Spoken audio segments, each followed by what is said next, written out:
Video ini menceritakan kisah perang zaman dulu. Perjuangan Indonesia untuk mengecap kemerdekaan tidak semudah membalikkan telapak tangan.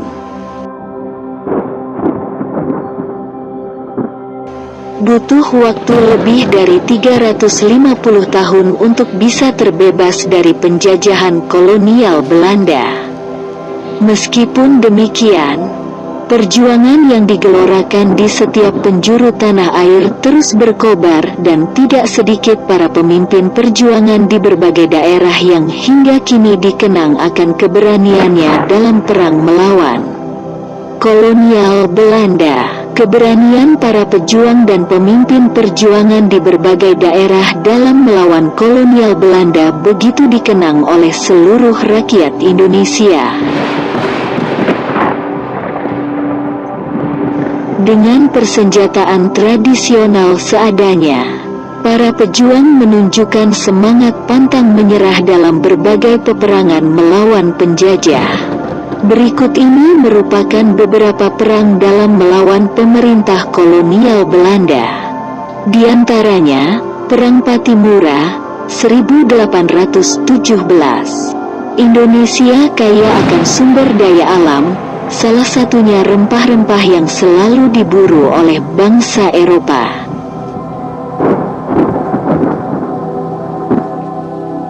Bahkan mereka menginginkan untuk memonopoli hasil rempah di Indonesia. Salah satunya di Maluku, di mana kolonial Belanda menerapkan berbagai kebijakan yang menyengsarakan bangsa Indonesia seperti kewajiban kerja paksa, penyerahan hasil kelautan, memberhentikan guru demi kehematan, menjadikan kaula muda sebagai tentara, dan ketidakmauan Belanda untuk membayar terhadap perahu yang dipesannya. Menghadapi hal tersebut, para tokoh dan pemuda di Maluku sepakat melawan kekejaman kolonial Belanda.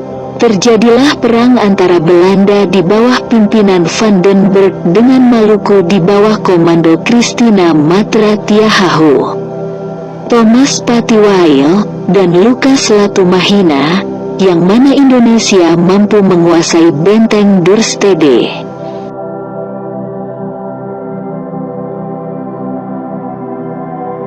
Belanda meminta bantuan dari Ambon lewat jalur perairan tetapi digagalkan oleh pasukan Pattimura.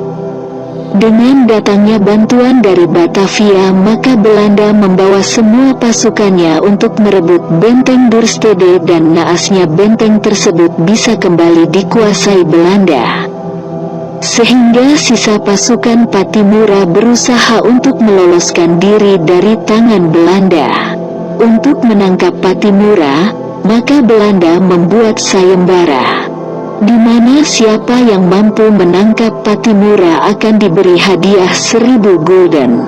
Selama 6 bulan melakukan perlawanan, akhirnya Pattimura tertangkap dan pada tanggal 16 Desember tahun 1817 Pattimura dihukum gantung di alun-alun kota Ambon, sedangkan pimpinan lainnya seperti Christina Marta Tiahahu dibuang ke Jawa untuk bekerja.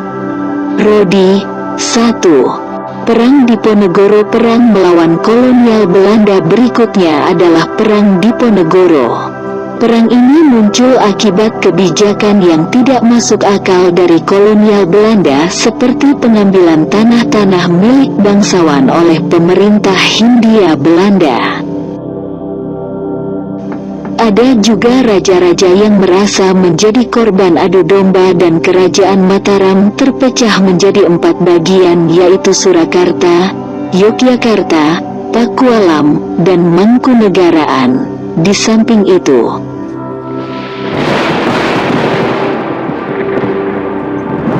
Belanda berencana membuat jalur kereta api di daerah yang dikeramatkan oleh Pangeran Diponegoro, sehingga terjadilah perlawanan.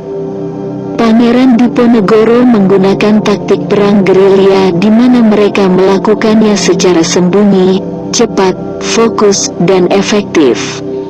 Akhirnya, Belanda menggunakan siasat tipu muslihat dengan mengajak Pangeran Diponegoro untuk berunding demi menyelesaikan masalah di Magelang. Akan tetapi, itu membuat Pangeran Diponegoro tertangkap dan diasingkan ke Manado dan dipindahkan ke Makassar sampai meninggal tahun 1855. 2. Perang Bali. Meski Bali merupakan wilayah yang kecil tetapi memiliki beberapa kerajaan yang besar seperti Kerajaan Buleleng dan Kerajaan Karangasem. Tahun 1841 Belanda mulai menginjakan kaki di Bali dan memaksa rakyat Bali untuk tunduk dan mengakui pemerintahan Belanda. Sayangnya, keinginan Belanda untuk menguasai Bali tidak selalu berhasil karena kentalnya adat istiadat dan tradisi. Belanda sangat suka ikut campur dengan urusan kerajaan seperti mengajukan tuntutan sebagai berikut: membebaskan Belanda dari hukum tawan karang, Kerajaan Bali mengakui pemerintahan Belanda. Kerajaan Bali melindungi perdagangan milik pemerintahan Belanda.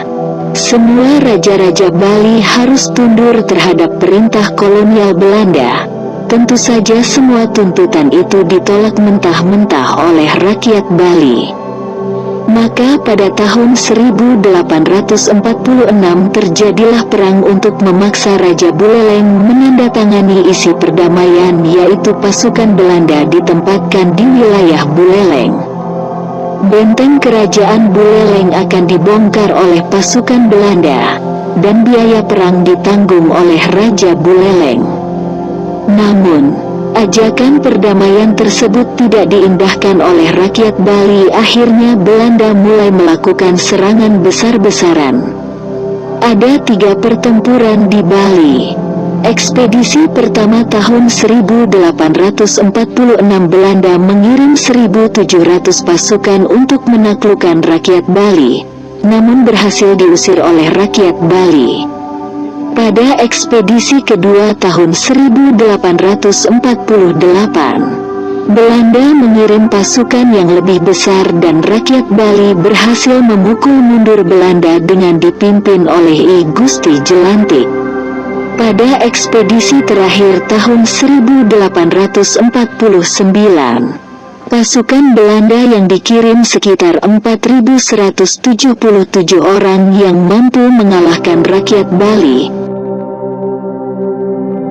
Itulah kisah-kisah perjuangan perang di zaman dulu.